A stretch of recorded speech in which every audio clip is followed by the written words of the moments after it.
मथुरा के निकट एक गांव में छोटी लड़की रहती थी। वृंदावन के निकट होने के कारण वहां से बहुत लोग ठाकुर जी के दर्शनों को जाते थे। जब वो छोटी बच्ची 5 साल की हुई तो उसके घर वाले बांके बिहारी जी के दर्शन के लिए जा रहे थे। उस समय वाहन बहुत कम थे। उनको दर्शन को जाते देख उस छोटी लड़की ने कहा, पिताजी, मुझे भी अपने साथ ठाकुर जी के दर्शनों के लिए ले चलो। पिताजी ने कहा, बेटा, अभी आप छोटे हो, इतना चल नहीं पाओगे। थोड़े बड़े हो जाओ, तब तुम्हें साथ में ले चलेंगे। कुछ समय बीता।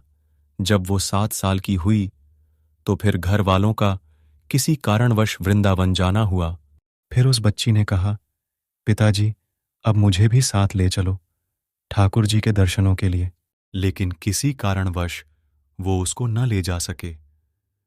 बच्ची के मन में ठाकुर जी के प्रति बहुत प्रगाढ़ प्रेम था। वह बस उनका मन से चिंतन करती रहती थी और दुखी भी होती थी कि ठाकुर जी के दर्शनों को न जा सकी आज तक। गांव में उसके सभी सहपाठी प्रभु जी के दर्शन कर चुके थे। जब वो सब ठाकुर जी के मंदिर और उनके रूप का वर्णन करते तो इस बच्ची के मन में दर्शन की ललक और भी बढ़ जाती। समय अपने पंख लगा के बढ़ता गया। कई अवसर मिले जाने के, पर शायद उसके भाग्य में ठाकुर जी के दर्शन नहीं लिखे थे। जब वो 17 साल की हुई तो उसके पिताजी कोए उसके विवाह की चिंता हो गई। संयोग कहो या उसका ठाकुर जी के प्रति प्रेम, उसका विवाह वृंदावन के सबसे पास वाले गांव में हो गया। वह लड़की बहुत प्रसन्न थी कि अब तो उसको भी ठाकुर जी के दर्शन होंगे। जब विवाह संपन्न हुआ तो वह अपने ससुराल गई। फिर रस्म निभाने के लिए वापस अपने घर आई। 1-2 दिन बाद वो और उसके पति जब वापस अपने घर जा रहे तो बीच में यमुना नदी पर उसके पति बोले, तुम कुछ देर इधर बैठो, मैं यमुना में स्नान करके आता हूं। उस लड़की का चिंतन अब ठाकुर जी की तरफ चला गया और सोचने लगी कि कब ठाकुर जी के दर्शन होंगे। उस लड़की ने लंबा घूंघट निकाल रखा है, क्योंकि गांव है, ससुराल है, और वहीं बैठ गई। फिर वो मन ही मन विचार करने लगी, देखो, ठाकुर जी की कितनी कृपा है। उन्हें मैंने बचपन से भजा और दर्शन के लिए लालायित थी। उनकी कृपा से अब मेरा विवाह श्रीधाम वृंदावन में ही हो गया। मैं इतने सालों से ठाकुर जी को मानती हूं, पर अब तक उनसे कोई भी रिश्ता नहीं जोड़ा।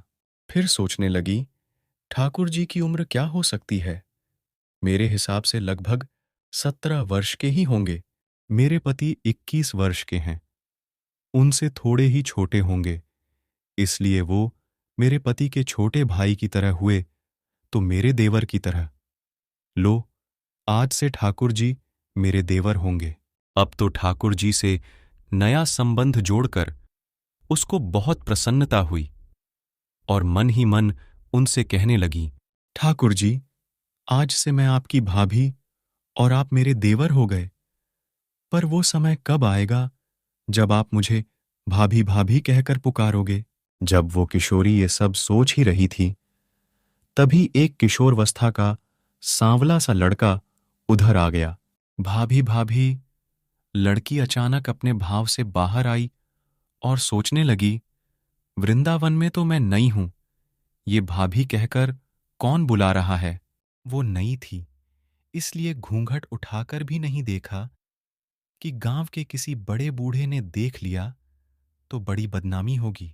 जब वह बालक बार बार कहता, पर वह उत्तर ही न देती। बालक उसके और पास आया और कहा, भाभी ने अपना चेहरा तो दिखाया ही नहीं। अब वह सोचने लगी, अरे ये बालक तो बहुत जिद कर रहा है, इसलिए उसने और कस के अपना घूंघट पकड़कर बैठ गई कि कहीं घूंघट उठाकर देख न ले। भाभी, आपने ये पर्दा क्यों कर रखा है? हम तो आपके देवर हैं।